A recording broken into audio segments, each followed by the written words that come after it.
शिव और योगियों का मार्गदर्शन। योगी की साधना की शुरुआत। पुराने समय की बात है। एक छोटे से गांव में एक युवा योगी का जन्म हुआ था, जिसका नाम शंभू था।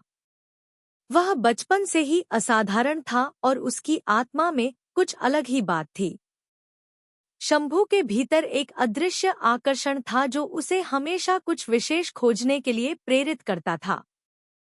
वह न केवल साधारण लड़कों की तरह खेल कूद में रुचि रखता था, बल्कि उसे हमेशा ध्यान और साधना की ओर खींचा जाता था। गांव के लोग उसे एक अजीब और रहस्यमय लड़का मानते थे, जो हमेशा अकेले बैठकर ध्यान करता था। अगर आप भगवान शिव से प्यार करते हो और हमेशा चाहते हो उनकी कृपा आप पर हमेशा बनी रहे तो चैनल को सब्सक्राइब करें, लाइक करें। जल्द ही आपको भगवान शिव आपके जीवन में नई खुशखबरी देंगे। वीडियो को लास्ट तक जरूर देखें, क्योंकि आगे बहुत कुछ खास है। शंभू का जीवन सरल था, लेकिन उसकी आत्मा में एक गहरी तड़प थी। वह जानता था कि इस जीवन का कोई और उद्देश्य है, जो उसे अनुभव करना है। उसकी दिलचस्पी भगवान शिव में गहरी थी, और वह हमेशा उनसे एक अद्वितीय संबंध स्थापित करने का प्रयास करता था। उसे यह महसूस होता था कि भगवान शिव ही सच्चे गुरु और मार्गदर्शक हैं, जो उसे जीवन का उद्देश्य और साधना की गहरी समझ दे सकते हैं। एक दिन शंभू ने एक बूढ़े संत से सुना कि भगवान शिव की भक्ति और साधना से ही आत्मज्ञान की प्राप्ति होती है। यह सुनकर शंभू का दिल जाग उठा और उसने ठान लिया कि वह अपनी जीवन की यात्रा को भगवान शिव की भक्ति में समर्पित करेगा। उसने गांव छोड़ने का निर्णय लिया और दूर एक पर्वत की गुफा में साधना करने के लिए चला गया। वह पर्वत उच्च था और वहां पहुंचने में उसे कई दिनों तक कठिन यात्रा करनी पड़ी। शंभू के पास न तो कोई धन था, न कोई सामग्री, लेकिन उसकी आस्था और साधना की शक्ति उसे निरंतर आगे बढ़ने के लिए प्रेरित करती रही। पर्वत की कठिनाइयों को पार करते हुए वह अंततः एक शांत, अकेली गुफा में पहुंचा, जहां उसने एकांत में भगवान शिव की पूजा और साधना शुरू की। गुफा में अकेले रहते हुए शंभू ने दिनरात ध्यान और साधना में समय बिताना शुरू किया। उसने अपनी दिनचर्या में केवल भगवान शिव के नाम का जाप, ध्यान और योगासन को स्थान दिया। हर दिन जैसे जैसे वह अपने भीतर के अस्तित्व की ओर अग्रसर हो रहा था, उसे यह महसूस होने लगा कि भगवान शिव उसे देख रहे हैं और उसे अपने आशीर्वाद से भर रहे हैं। कुछ महीने बाद एक रात, जब शंभू ध्यान में गहरे उतर चुका था, उसे अचानक गुफा में एक अलौकिक प्रकाश दिखाई दिया। वह प्रकाश धीरे धीरे और तेज होता गया, और तब शंभू ने देखा कि भगवान शिव स्वयं उसकी गुफा में आए थे। शिव जी ने मुस्कुराते हुए शंभू को आशीर्वाद दिया और कहा, तुम्हारा समर्पण और तपस्या सच्चा है, मेरे शिष्य। अब तुम्हें जो मार्गदर्शन चाहिए, वह मैं तुम्हें दूंगा। शंभू ने अत्यधिक श्रद्धा से भगवान शिव की ओर देखा और कहा, भगवान, मैं आपके चरणों में समर्पित हूँ। कृपया मुझे बताएं कि मेरा उद्देश्य क्या है और मैं कैसे अपने जीवन में सत्य और आत्मज्ञान प्राप्त कर सकता हूँ। भगवान शिव ने उसे उत्तर दिया, शंभू, तुम्हारी साधना की राह कठिन है, लेकिन याद रखना, यह वही मार्ग है जो सभी योगियों और साधकों को अपनाना पड़ता है। तुम्हें अपने भीतर के शांति और ज्ञान को पाना होगा। यह केवल भगवान शिव की भक्ति, ध्यान और साधना से संभव है। तुम जो अनुभव करोगे, वही संसार को तुमसे मिलेगा। भगवान शिव ने फिर शंभू को योग की गहरी विधियों और साधना के तरीकों से परिचित कराया। उन्होंने शंभू को बताया कि आत्मज्ञान प्राप्ति के लिए हर किसी को 3 प्रमुख बातें चाहिए। 1. सच्ची भक्ति, 2. निरंतर साधना और 3. पूर्ण समर्पण। शिव ने शंभू को ध्यान, प्राणायाम और मानसिक शांति की गहरी विधियां सिखाई। उन्होंने कहा, जब तुम इन विधियों को सही तरीके से अभ्यास करोगे तो तुम्हें आत्मा के सत्य का अनुभव होगा और तुम संसार के सभी योगियों के लिए मार्गदर्शक बन सकोगे। भगवान शिव के इन शब्दों ने शंभू के हृदय को असीम शांति और ज्ञान से भर दिया। उसने भगवान शिव से यह वचन लिया कि वह उनके आशीर्वाद से सभी योगियों और साधकों को सच्चा मार्गदर्शन प्रदान करेगा। अब शंभू का जीवन एक नए उद्देश्य से प्रेरित था। भगवान शिव की भक्ति और योग के गहरे रहस्यों में डूबते हुए उसने अपना जीवन एक नई दिशा दी। उसने यह प्रण लिया कि वह न केवल आत्मज्ञान प्राप्त करेगा, बल्कि वह अन्य योगियों और साधकों को भी उस ज्ञान से अवगत कराएगा जो भगवान शिव ने उसे दिया था। शंभू की साधना और भक्ति की यात्रा यहीं से शुरू होती है और अब वह धीरे धीरे एक महान गुरु के रूप में विकसित होने लगा। शंभू का आत्मज्ञान और योगियों का मार्गदर्शन। भगवान शिव के आशीर्वाद से शंभू की साधना में एक नई गहराई आई। उसने जो मार्गदर्शन प्राप्त किया था वह अब उसके भीतर की आत्मा के हर पहलू में समाहित हो चुका था। भगवान शिव के बताए रास्ते पर चलते हुए शंभू ने धीरे धीरे आत्मज्ञान की ओर कदम बढ़ाना शुरू किया। वह दिनरात ध्यान, प्राणायाम और साधना में लीन था और हर दिन उसे नए नए रहस्यों का अनुभव होने लगा। साधना के दौरान शंभू ने यह महसूस किया कि आत्मज्ञान केवल बाहरी साधन और अभ्यासों से नहीं मिलता, बल्कि यह भीतर से जुड़ा हुआ एक अनुभव है। शिव की भक्ति में गहराई से डूबते हुए शंभू के मन, शरीर और आत्मा में एक अद्भुत परिवर्तन होने लगा। उसकी सारी चिंता, भय और संदेह धीरे धीरे समाप्त होते गए। वह अब अपने अस्तित्व के सत्य को महसूस करने लगा था। वह समझ चुका था कि आत्मा परम ब्रह्मा से जुड़ी हुई है और यह संसार केवल एक माया है। एक दिन जब शंभू गुफा में ध्यान में मग्न था, उसे भगवान शिव की दिव्य उपस्थिति का एहसास हुआ। शिव ने कहा, शंभू, तुम्हारे भीतर अब वह ज्ञान और शांति आ गई है जिसे तुम ढूंढ रहे थे। अब तुम्हारा उद्देश्य केवल स्वयं के लिए नहीं, बल्कि संसार के योगियों के लिए है। तुम्हें उन सभी साधकों का मार्गदर्शन करना होगा जो सत्य की खोज में हैं। शंभू ने भगवान शिव की आज्ञा को स्वीकार किया और यह प्रण लिया कि वह न केवल अपनी साधना को निरंतर जारी रखेगा, बल्कि वह अन्य योगियों और साधकों को भी वह मार्ग दिखाएगा जिससे वे आत्मज्ञान और शांति प्राप्त कर सकें।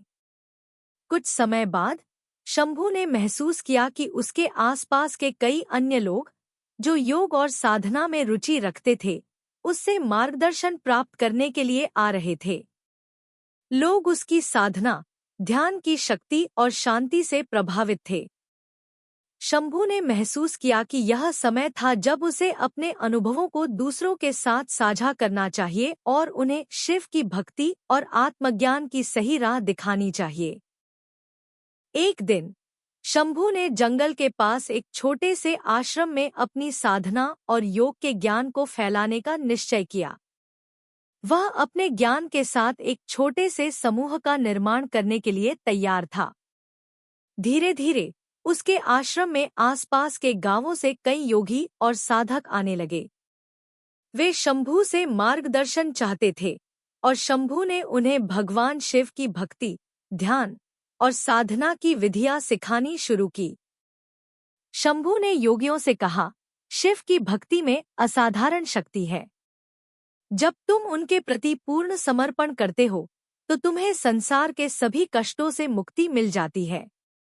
ध्यान और साधना के माध्यम से हम अपनी आंतरिक शांति और आत्मज्ञान प्राप्त कर सकते हैं। वह न केवल ध्यान और योग के अभ्यास को साझा करता, बल्कि वह यह भी समझाता कि आत्मज्ञान केवल शारीरिक अभ्यास तक सीमित नहीं है। शंभू ने योगियों को यह सिखाया कि मानसिक शांति और शुद्धता, अहंकार का त्याग और प्रेम का विस्तार, ये सभी आत्मज्ञान के आवश्यक अंग हैं। शंभू का आश्रम धीरे धीरे एक प्रमुख केंद्र बन गया, जहां योगी और साधक अपनी साधना के लिए आते थे। लोग शंभू से भक्ति, ध्यान और योग की गहरी विद्या सीखने के लिए दूर दूर से आते। शंभू ने ध्यान के गहरे रहस्यों को साझा किया और बताया कि कैसे ध्यान में एकाग्रता बढ़ाई जा सकती है और विचारों को नियंत्रित किया जा सकता है। एक दिन एक योगी ने शंभू से पूछा, शंभू, मुझे अपने मन को शांत करने में बहुत कठिनाई हो रही है। कई बार मेरे मन में अनगिनत विचार आते हैं और मैं ध्यान में गहरे नहीं उतर पाता। आप मुझे इस कठिनाई से कैसे उबार सकते हैं? शंभू मुस्कुराए और उसे उत्तर दिया, योगी, तुम्हारा मन वही है जो तुम उसे बनाते हो। जब तुम खुद को शिव की भक्ति में पूरी तरह समर्पित करोगे तो तुम्हारा मन शांति में परिवर्तित हो जाएगा। शुरुआत में मन में विचार आना स्वाभाविक है, लेकिन जैसे जैसे तुम अपनी साधना में लग्नशील होगे, तुम्हारा मन खुद ब खुद शांत होता जाएगा। यही ध्यान की प्रक्रिया है। शंभू ने योगियों को समझाया कि ध्यान के दौरान यदि विचारों का आगमन हो तो उन्हें बिना किसी प्रतिक्रिया के केवल देखना चाहिए, न कि उनसे जुड़ने का प्रयास करना चाहिए। जब ध्यान में कोई विघ्न आए तो उसे स्वीकार कर लिया जाए और फिर से शिव के नाम का जप या ध्यान किया जाए।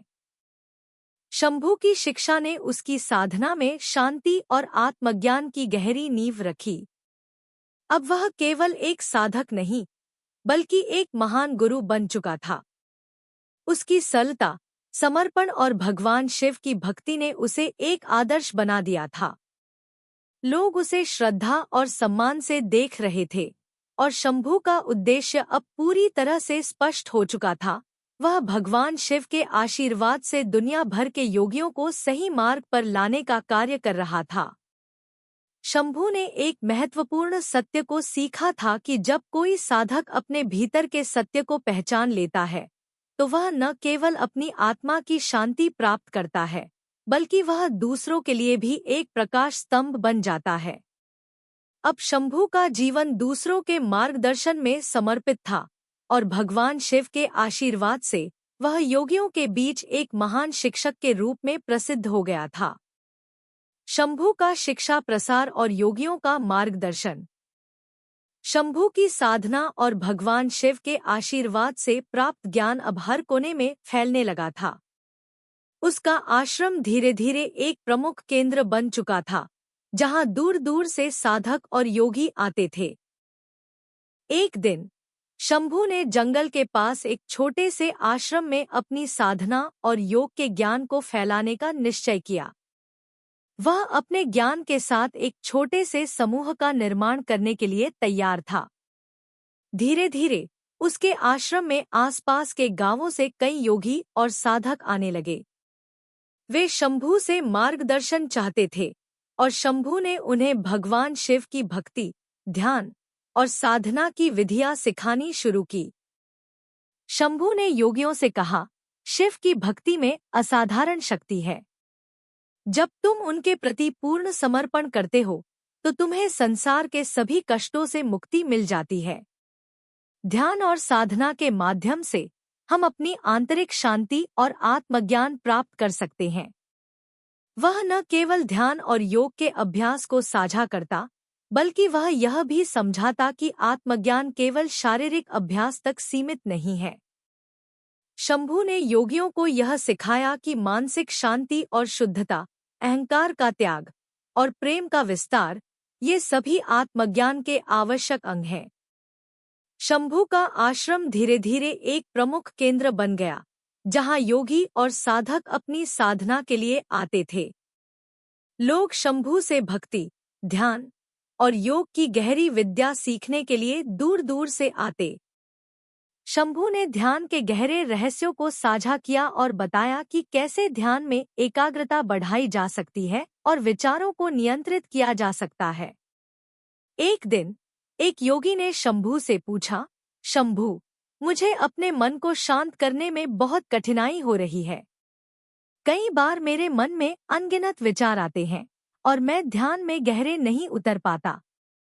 आप मुझे इस कठिनाई से कैसे उबार सकते हैं? शंभू मुस्कुराए और उसे उत्तर दिया, योगी, तुम्हारा मन वही है जो तुम उसे बनाते हो। जब तुम खुद को शिव की भक्ति में पूरी तरह समर्पित करोगे तो तुम्हारा मन शांति में परिवर्तित हो जाएगा। शुरुआत में मन में विचार आना स्वाभाविक है, लेकिन जैसे जैसे तुम अपनी साधना में लग्नशील होगे, तुम्हारा मन खुद ब खुद शांत होता जाएगा। यही ध्यान की प्रक्रिया है। शंभू ने योगियों को समझाया कि ध्यान के दौरान यदि विचारों का आगमन हो तो उन्हें बिना किसी प्रतिक्रिया के केवल देखना चाहिए, न कि उनसे जुड़ने का प्रयास करना चाहिए। जब ध्यान में कोई विघ्न आए तो उसे स्वीकार कर लिया जाए और फिर से शिव के नाम का जप या ध्यान किया जाए। शंभू की शिक्षा ने उसकी साधना में शांति और आत्मज्ञान की गहरी नींव रखी। अब वह केवल एक साधक नहीं, बल्कि एक महान गुरु बन चुका था। उसकी सरलता, समर्पण और भगवान शिव की भक्ति ने उसे एक आदर्श बना दिया था। लोग उसे श्रद्धा और सम्मान से देख रहे थे और शंभू का उद्देश्य अब पूरी तरह से स्पष्ट हो चुका था। वह भगवान शिव के आशीर्वाद से दुनिया भर के योगियों को सही मार्ग पर लाने का कार्य कर रहा था। शंभू ने एक महत्वपूर्ण सत्य को सीखा था कि जब कोई साधक अपने भीतर के सत्य को पहचान लेता है तो वह न केवल अपनी आत्मा की शांति प्राप्त करता है, बल्कि वह दूसरों के लिए भी एक प्रकाश स्तंभ बन जाता है। अब शंभू का जीवन दूसरों के मार्गदर्शन में समर्पित था और भगवान शिव के आशीर्वाद से वह योगियों के बीच एक महान शिक्षक के रूप में प्रसिद्ध हो गया था। शंभू का शिक्षा प्रसार और योगियों का मार्गदर्शन। शंभू की साधना और भगवान शिव के आशीर्वाद से प्राप्त ज्ञान अब हर कोने में फैलने लगा था। उसका आश्रम धीरे धीरे एक प्रमुख केंद्र बन चुका था, जहां दूर दूर से साधक और योगी आते थे। शंभू ने सागर को एक साधारण लेकिन प्रभावी ध्यान विधि बताई। वह बोले, हर दिन जब तुम ध्यान करो तो पहले अपने शरीर को शिथिल करो, फिर अपनी सांस पर ध्यान केंद्रित करो। जब तुम्हारे भीतर कोई विचार आए तो उसे बिना किसी प्रतिक्रिया के केवल देखो। जैसे ही तुम उसे देखोगे, वह विचार अपने आप समाप्त हो जाएगा और फिर तुम खुद को शिव के ध्यान में डूबा हुआ महसूस करोगे। सागर ने शंभू की बातों को ध्यान से सुना और उस दिन से ही ध्यान की नई विधि पर काम करना शुरू किया। पहले कुछ दिनों तक उसे कठिनाई हुई, लेकिन धीरे धीरे वह ध्यान की गहरी अवस्था में प्रवेश करने में सफल हुआ। उसके मन में आई सभी उलझने और डर गायब हो गए और वह एक अद्भुत शांति का अनुभव करने लगा। अब उसे यह एहसास हुआ कि शंभू का मार्गदर्शन उसके जीवन को बदलने के लिए था। शंभू की शिक्षा और मार्गदर्शन ने न केवल सागर बल्कि अन्य कई साधकों का जीवन बदल दिया था। उसका आश्रम अब एक ज्ञान केंद्र बन चुका था, जहां लोग शारीरिक, मानसिक और आत्मिक उन्नति के लिए आते थे। शंभू ने सभी साधकों को यह सिखाया कि साधना केवल शारीरिक अभ्यास तक सीमित नहीं है, बल्कि यह मानसिक, भावनात्मक और आत्मिक स्तर पर भी होनी चाहिए।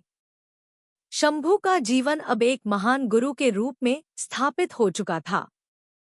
वह केवल योग और साधना के सिद्धांतों का प्रचार नहीं कर रहा था, बल्कि वह उन सिद्धांतों को जीवन में उतारने की प्रेरणा भी दे रहा था। उसकी शिक्षाओं से प्रेरित होकर कई योगी और साधक अब अपने जीवन को सही दिशा में जी रहे थे और भगवान शिव की भक्ति में पूर्ण रूप से समर्पित थे। शंभू ने समझ लिया था कि आत्मज्ञान की प्राप्ति केवल व्यक्ति के भीतर की जागरूकता पर निर्भर करती है। जब कोई व्यक्ति अपने भीतर के सत्य को जानता है, तो वह न केवल अपने जीवन को बदल सकता है, बल्कि वह दूसरों के जीवन में भी सकारात्मक परिवर्तन ला सकता है। शंभू का उद्देश्य अब और स्पष्ट हो गया था। वह अपने ज्ञान और मार्गदर्शन के माध्यम से संसार को शिव की भक्ति और आत्मज्ञान की ओर अग्रसर करने का कार्य कर रहा था। शंभू का अंतिम उन्नति और योगियों का गहरी साधना। शंभू के आश्रम में अब एक नई ऊर्जा का संचार हो चुका था। दूर दूर से लोग आकर शंभू से मार्गदर्शन प्राप्त कर रहे थे और उनके आश्रम में एक अद्वितीय शांति और समृद्धि छाई हुई थी। शंभू के साथ साधना करने वाले साधकों के जीवन में भी बदलाव आ चुका था। अब वे केवल शारीरिक और मानसिक शांति नहीं प्राप्त कर रहे थे, बल्कि वे आत्मज्ञान की ओर भी बढ़ने लगे थे। लेकिन शंभू का स्वयं का मार्गदर्शन अब एक नए चरण में प्रवेश कर चुका था और वह अपनी साधना के उच्चतम स्तर तक पहुंचने के लिए तैयार था। एक दिन शंभू ने अपने सभी शिष्यों को एकत्रित किया और कहा, प्रिय साधकों, अब आप सभी ने अपने जीवन में शिव की भक्ति और ध्यान के महत्व को समझ लिया है। लेकिन अब समय आ गया है कि आप अपनी साधना को और गहरा करें, ताकि आप अपनी आत्मा के सत्य को पूरी तरह से जान सकें। इस साधना का अंतिम उद्देश्य यही है कि आत्मा अपने वास्तविक स्वरूप को पहचान सके और संसार के बंधनों से मुक्त हो जाए। शंभू के शब्दों ने सभी योगियों को आत्मविश्लेषण करने के लिए प्रेरित किया। वे समझ गए थे कि साधना केवल शारीरिक अभ्यास से बहुत आगे की चीज है। शंभू ने उन्हें यह भी समझाया कि शिव के वास्तविक स्वरूप की प्राप्ति के लिए हमें अपने भीतर के अहंकार, द्वंद्व और संदेह को पूरी तरह से समाप्त करना होगा। शंभू ने अपनी साधना को एक नए स्तर पर पहुंचाने का निश्चय किया।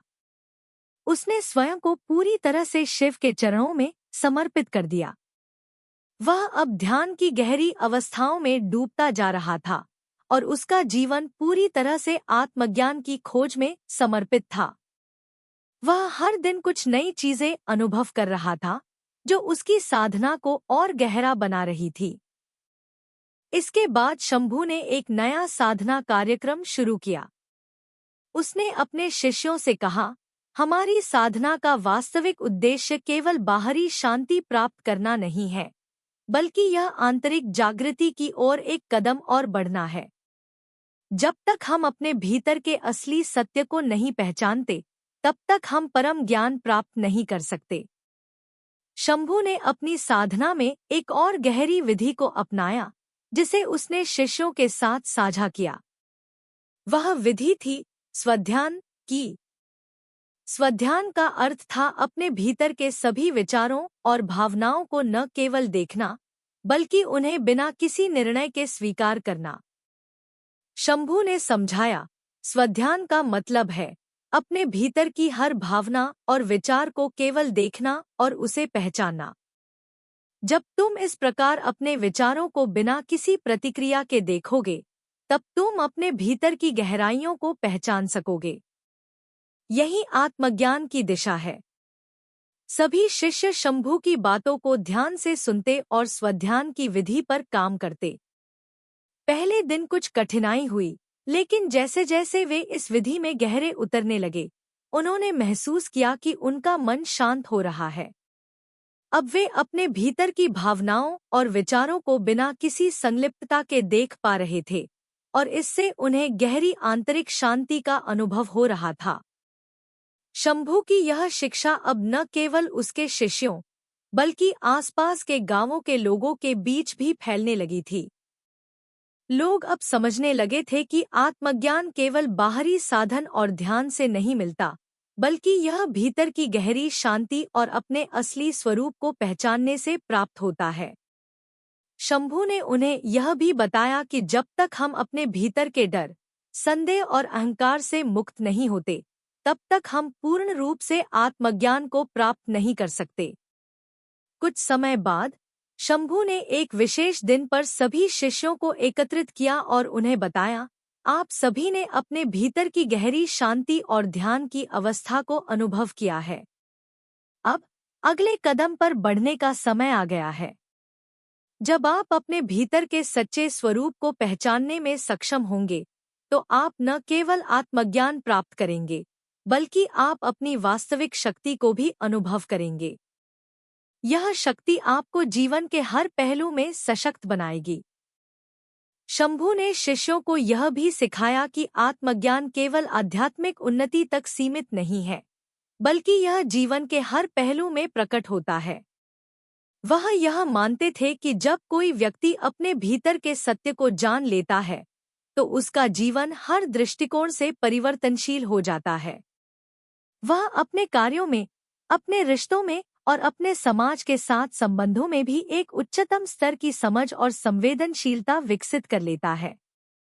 एक दिन शंभू की साधना ने एक अद्भुत रूप लिया। वह ध्यान की गहरी अवस्था में था जब उसके शरीर और मन के सभी बंधन पूरी तरह से समाप्त हो गए। उसकी आत्मा अब परम ब्रह्मा से जुड़ चुकी थी। वह आत्मज्ञान के उस उच्चतम स्तर पर पहुंच चुका था जहां कोई भेदभाव, कोई द्वंद्व और कोई संदेह नहीं था। वह शुद्ध शांति और आंतरिक प्रकाश के भीतर डूबा हुआ था। शंभू ने भगवान शिव को अपनी भक्ति और समर्पण का अंतिम प्रमाण प्रस्तुत किया। वह जान चुका था कि आत्मज्ञान का वास्तविक रूप यही है, पूरी तरह से शिव के साथ एकात्मता। भगवान शिव की उपस्थिति में शंभू ने अनुभव किया कि वह स्वयं शिव का ही एक रूप था और उसके भीतर के सत्य को वह पूरी तरह से पहचान चुका था।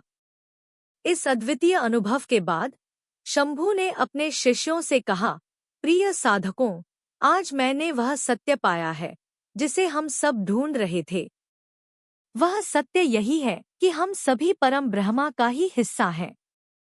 जब तक हम अपने भीतर की दिव्यता को पहचानते नहीं, तब तक हम बाहर की दुनिया में शांति नहीं पा सकते।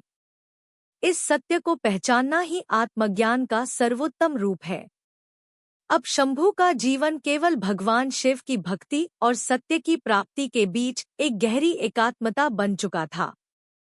वह न केवल एक महान गुरु और योगी बन चुका था, बल्कि उसने उन सभी योगियों और साधकों के लिए एक प्रकाश स्तंभ बनकर उन्हें परम सत्य की ओर मार्गदर्शन दिया था। शंभू का जीवन और उसके कार्यों का प्रभाव। शंभू की साधना ने न केवल उसकी आत्मा को परम सत्य से जोड़ दिया था, बल्कि अब वह एक महान गुरु और मार्गदर्शक के रूप में पूरी दुनिया में प्रसिद्ध हो चुका था। उसके जीवन का उद्देश्य अब केवल अपनी साधना तक सीमित नहीं था। शंभू ने अपने जीवन को अन्य योगियों, साधकों और भक्तों के लिए समर्पित कर दिया था, ताकि वे भी उस आत्मज्ञान को प्राप्त कर सकें जिसे वह स्वयं प्राप्त कर चुका था। शंभू की उपस्थिति अब एक प्रकाश स्तंभ की तरह हो गई थी। वह केवल साधना और ध्यान के सिद्धांतों को ही नहीं सिखाता था, बल्कि वह जीवन के उच्चतम उद्देश्य को समझाने का कार्य करता था। वह यह मानता था कि आत्मज्ञान केवल आध्यात्मिक नहीं है, बल्कि यह हर व्यक्ति के जीवन में व्यावहारिक रूप से लागू होने वाला सत्य है। उसने समझाया, आत्मज्ञान का वास्तविक अनुभव तब होता है जब तुम अपने आंतरिक और बाहरी जीवन में एकता को महसूस करते हो। यह वह स्थिति है जहां तुम्हारा व्यक्तिगत और सामाजिक जीवन एक दूसरे से जुड़ जाता है और तुम हर कार्य में सच्चाई और प्रेम का अनुभव करते हो। शंभू का आश्रम अब एक केंद्रीय स्थल बन चुका था, जहां दूर दूर से लोग आते और उसकी शिक्षाओं से लाभ उठाते। उसका आश्रम केवल ध्यान, योग और साधना का स्थान नहीं था, बल्कि यह एक जीवंत उदाहरण था कि आत्मज्ञान की प्राप्ति केवल साधना के द्वारा नहीं, बल्कि सही आचरण और जीवन जीने के तरीके से भी होती है। शंभू ने यह साबित किया कि जब तक हम अपने आंतरिक जीवन को संतुलित और पवित्र नहीं करते, तब तक हमारी बाहरी दुनिया में शांति और समृद्धि का अनुभव नहीं हो सकता। शंभू के जीवन में एक और महत्वपूर्ण बदलाव आया। उसने महसूस किया कि आत्मज्ञान की प्राप्ति केवल व्यक्ति की साधना तक ही सीमित नहीं हो सकती, बल्कि यह समाज के लिए भी एक बड़ा योगदान हो सकता है। शंभू ने अपने शिष्यों से कहा, आत्मज्ञान प्राप्त करने के बाद तुम्हारा कर्तव्य केवल अपने आत्मज्ञान में रहना नहीं है, बल्कि तुम्हें समाज की सेवा भी करनी है। जब तुम स्वयं को सत्य से जोड़ते हो, तो तुम दूसरों को भी उस सत्य के प्रकाश में लाने का कर्तव्य निभाते हो। इसके बाद शंभू ने एक नई योजना बनाई, जिससे वह समाज के निचले तबकों तक भी अपने ज्ञान को पहुंचा सके।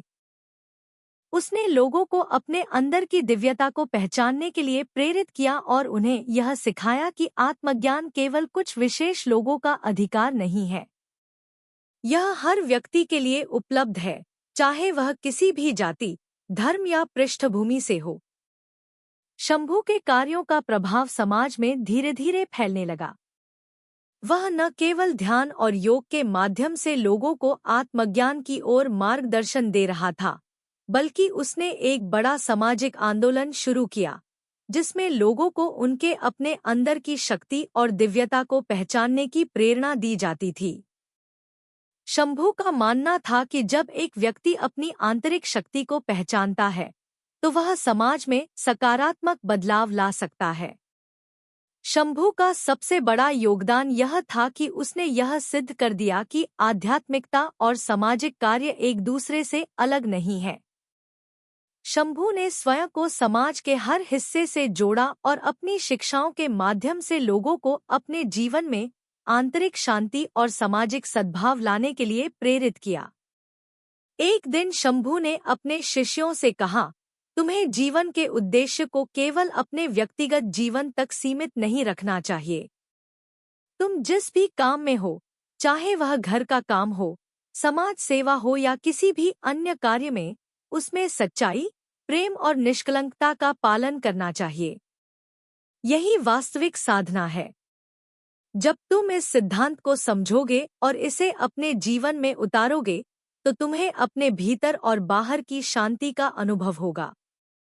शंभू के इस संदेश ने समाज में गहरी हलचल मचाई। लोग अब यह समझने लगे थे कि आत्मज्ञान का वास्तविक रूप केवल आत्म के भीतर नहीं, बल्कि जीवन के हर क्षेत्र में होता है। शंभू ने एक सशक्त और जागरूक समाज की आवश्यकता को महसूस किया और उसे वह दिशा देने का कार्य किया, जिससे समाज में सामूहिक शांति और समृद्धि की स्थापना हो सके। कुछ समय बाद शंभू ने एक बड़ा आयोजन किया, जिसमें सभी शिष्य और भक्त एकत्र हुए थे। इस आयोजन में उसने एक गहरी बात साझा की। वह बोले, हमारी साधना का अंतिम उद्देश्य यही है कि हम संसार से जुड़े हुए हैं और हमें केवल अपने आत्म के सत्य को जानने का कार्य नहीं करना है, बल्कि हम सभी का कर्तव्य है कि हम समाज के हर हिस्से को भी इस सत्य की ओर ले जाएं। जब हम स्वयं को और दूसरों को भगवान शिव के दर्शन में समर्पित करते हैं, तो हम समाज में एक नई क्रांति का आरंभ करते हैं। शंभू ने यह भी कहा कि शिव के मार्ग पर चलने का अर्थ केवल साधना और ध्यान तक सीमित नहीं है, बल्कि इसका वास्तविक अर्थ है जीवन के हर पहलू में सत्य और प्रेम का पालन करना। जब हम अपने जीवन को इस तरह से जीते हैं, तो हम आत्मज्ञान की उस उच्चतम स्थिति तक पहुंचते हैं, जहां हम न केवल अपनी आत्मा को जान पाते हैं, बल्कि हम पूरे समाज को भी शांति और प्रेम का अनुभव कराते हैं। उसके बाद शंभू का जीवन एक प्रेरणा बन गया। उसकी शिक्षा और मार्गदर्शन ने न केवल साधकों के जीवन को बदला, बल्कि समाज के हर वर्ग को जागरूक किया। शंभू का यह संदेश अब हर जगह फैल चुका था कि जीवन का उद्देश्य केवल आत्मज्ञान प्राप्त करना नहीं है, बल्कि इस ज्ञान को समाज में फैलाकर एक बेहतर और शांतिपूर्ण समाज की स्थापना करना है। शंभू का जीवन अब भी अपने उद्देश्य की ओर अग्रसर था। वह जानता था कि परम सत्य की प्राप्ति एक निरंतर प्रक्रिया है और उसकी यात्रा तब तक खत्म नहीं होगी जब तक हर व्यक्ति अपनी दिव्यता को पहचान नहीं लेता। शंभू की पूर्णता और उसकी अमर धरोहर। शंभू का जीवन अब अपने चरम पर पहुंच चुका था। उसकी साधना और भक्ति के साथ साथ वह समाज में गहरी जागरूकता लाने में सफल हो चुका था। उसे अब एक महान गुरु के रूप में पूरी दुनिया में सम्मान प्राप्त था। लेकिन शंभू के लिए यह सम्मान और प्रशंसा कभी भी लक्ष्य नहीं थे। उसके जीवन का उद्देश्य केवल आत्मज्ञान की प्राप्ति था और यही उद्देश्य वह अपने शिष्यों और समाज के साथ साझा कर रहा था। शंभू के आश्रम में दिन प्रतिदिन लोग आकर उसकी उपदेशों से लाभ उठा रहे थे, लेकिन शंभू जानता था कि उसका कार्य अब समाप्ति के करीब है। उसने आत्मज्ञान की उस उच्चतम अवस्था को प्राप्त कर लिया था जहां से उसे अब कोई यात्रा नहीं करनी थी। शंभू का यह विश्वास था कि जब कोई व्यक्ति अपने भीतर के सत्य को पहचान लेता है तो वह आत्मा के परम रूप में विलीन हो जाता है और यही जीवन का सर्वोत्तम उद्देश्य है। एक दिन जब शंभू ध्यान में गहरे उतर चुका था तब उसने अपने शिष्यों को एकत्रित किया और उन्हें अपने जीवन का अंतिम संदेश दिया। वह बोले, प्रिय साधकों, अब मेरी यात्रा पूरी हो चुकी है। मैंने जो कुछ भी सीखा है वह सब आपको समझा दिया है। अब समय आ गया है कि आप सभी अपने जीवन को एक नए दृष्टिकोण से देखें। आत्मज्ञान का उद्देश्य केवल अपने भीतर के सत्य को जानना नहीं है, बल्कि उसे समाज में प्रकट करना है। जब आप अपने भीतर की दिव्यता को पहचानेंगे, तब आप न केवल अपने जीवन को बेहतर बनाएंगे, बल्कि पूरी दुनिया में शांति और प्रेम का संचार करेंगे। शंभू की यह बात सुनकर उसके सभी शिष्य गहरी सोच में पड़ गए। वे जानते थे कि यह उसकी अंतिम शिक्षा थी, लेकिन वे यह भी समझ रहे थे कि शंभू का संदेश उनके जीवन का हिस्सा बन चुका था। शंभू ने अब तक जितनी भी शिक्षा दी थी, वह उनके लिए अमूल्य धरोहर बन चुकी थी। अब वे अपनी साधना को और गहराई से समझने के लिए तैयार थे, क्योंकि वे जानते थे कि शंभू का जीवन एक मार्गदर्शक की तरह हमेशा उनके साथ रहेगा। शंभू ने अपने शिष्यों से कहा, आप सभी ने जो भी ज्ञान प्राप्त किया है, वह अब आपके जीवन का हिस्सा बन चुका है। इसे केवल अपने तक सीमित मत रखिए। आप जिस समाज में रहते हैं, वहां इसे फैलाइए। हर व्यक्ति के भीतर शिव का रूप है और हमें उसे पहचानने की आवश्यकता है। जब हम अपने जीवन में शिव की उपस्थिति महसूस करते हैं, तब हम अपने कर्तव्यों को सर्वोत्तम तरीके से निभा सकते हैं। यही वास्तविक साधना है। इसके बाद शंभू ने एक अद्भुत साधना प्रक्रिया शुरू की। उसने ध्यान की एक नई गहरी अवस्था का अनुभव किया, जिसमें वह अपनी शारीरिक और मानसिक सीमाओं से पूरी तरह मुक्त हो गया। वह अब अपने शरीर से परे आत्मा के शुद्ध रूप में विलीन हो चुका था। उसकी आंखों में शांति और आनंद की गहरी चमक थी, जो उसे अब तक के जीवन की सबसे बड़ी विजय के रूप में नजर आ रही थी। शंभू ने समझ लिया था कि यह वही क्षण था जब वह अपने परम गुरु भगवान शिव से मिल सकता था। उसकी आत्मा अब पूरी तरह से शिव के साथ एकात्म हो चुकी थी। समय की गति के साथ शंभू की उपस्थिति धीरे धीरे शारीरिक रूप से कम होने लगी, लेकिन उसके शिष्यों के दिलों में उसकी शिक्षाएं हमेशा के लिए गहरी छाप छोड़ गईं। उसने दुनिया से विदा ली, लेकिन उसका ज्ञान और उसका मार्गदर्शन आज भी जीवित था। शंभू के निधन के बाद उसके शिष्य और भक्त उसकी शिक्षाओं को फैलाने का कार्य करते रहे। उन्होंने आश्रम को एक केंद्र के रूप में स्थापित किया, जहां लोग आत्मज्ञान, भक्ति और योग के लिए आते थे। शंभू की शिक्षाएं अब संसार भर में फैल चुकी थी और वह एक अमर गुरु के रूप में जीवित था। शंभू का जीवन यह सिखाता है कि वास्तविक योग और साधना केवल शारीरिक अभ्यास नहीं है, बल्कि यह आंतरिक शांति, मानसिक स्थिरता और आत्मा के परम सत्य को पहचानने की प्रक्रिया है। उसने यह सिद्ध किया कि जब हम अपने भीतर की दिव्यता को पहचानते हैं, तो हम संसार में शांति और प्रेम का संचार कर सकते हैं। शंभू का जीवन एक महान उदाहरण था कि जब आत्मा को शिव के साथ जोड़ दिया जाता है, तो वह न केवल व्यक्तिगत उन्नति, बल्कि समाज की भलाई के लिए भी कार्य कर सकती है। सभी योगियों और साधकों ने शंभू की शिक्षाओं को अपने जीवन में उतारने का प्रयास किया। वह जानते थे कि शंभू के शब्दों में एक अद्वितीय शक्ति थी और यही शक्ति उन्हें अपने जीवन को बदलने की दिशा देती थी। शंभू ने कभी भी अपने ज्ञान को किसी से छिपा कर नहीं रखा। उसने हर किसी को यह सिखाया कि आत्मज्ञान केवल गुरु के पास नहीं है, बल्कि यह हर व्यक्ति के भीतर है। शंभू का विश्वास था कि जब एक व्यक्ति अपने भीतर की शांति और दिव्यता को महसूस करता है, तो वह न केवल अपने जीवन को बल्कि समाज को भी बेहतर बना सकता है। शंभू की यादें और शिक्षाएं आज भी जीवित हैं। उसका आश्रम एक ऐसी जगह बन चुका था जहां हर व्यक्ति को आत्मज्ञान की दिशा में मार्गदर्शन मिलता था। उसके शिष्यों ने उसकी शिक्षाओं को अपने जीवन में उतारा और शंभू के दिखाए मार्ग पर चलते हुए समाज में एक नई चेतना का प्रसार किया। शंभू का जीवन और उसकी साधना अब केवल एक इतिहास नहीं, बल्कि एक स्थायी धरोहर बन चुकी थी। जब हम शंभू के जीवन को देखते हैं, तो हमें यह एहसास होता है कि जीवन का वास्तविक उद्देश्य केवल भौतिक सुखों की प्राप्ति नहीं है, बल्कि यह आत्मा के सच्चे स्वरूप को पहचानने, उसे समझने और उसे पूरी दुनिया में फैलाने में है।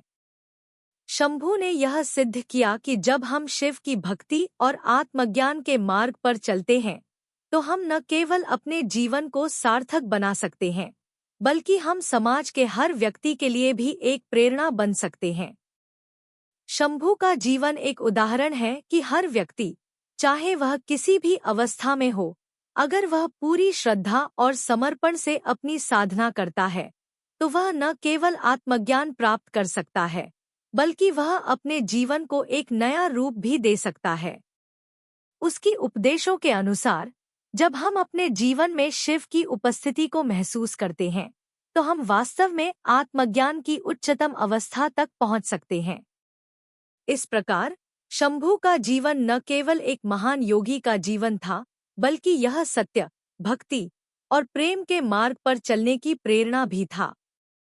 उसकी यात्रा अब भी जारी है और उसकी शिक्षाएं भविष्य पीढ़ियों तक लोगों के दिलों में जीवित रहेंगी। अगर आपको हमारे वीडियो पसंद आए तो चैनल को सब्सक्राइब जरूर करें, लाइक करें और अपने विचार कमेंट में साझा करें। आपका सपोर्ट हमें और बेहतर कंटेंट बनाने की प्रेरणा देता है। धन्यवाद।